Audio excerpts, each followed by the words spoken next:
Баршаңызға қайырлы күн. Бүгін сіздермен бірге осындай қызанақтың соғында капустаны жабатын боламыз.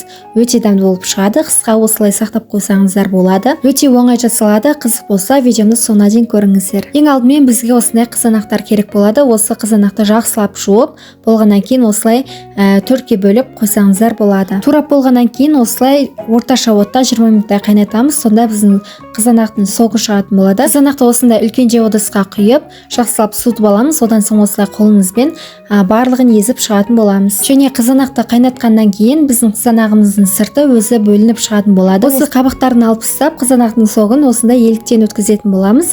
Осылай өткізіп жатқан кезде біздегі қабықтары тағы да бөлініп шығатын болады. Барлығын өткізіп болғаннан кейін капустамызды банкімізге сиятындай етіп бөліп шығатын боламыз.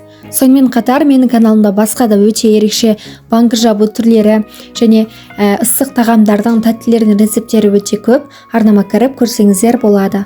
Енді булап алған банкіміздің үстіне бір кемілдәрі және перец және 2 чеснокты қосамыз. Одан соң осы қырқабаттардың барлығын салып шығатын боламыз.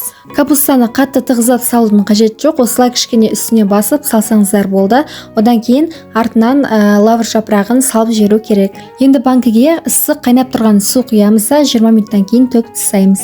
Және бағанағы қызанақтың соғын жақсылап қайнатып аламыз.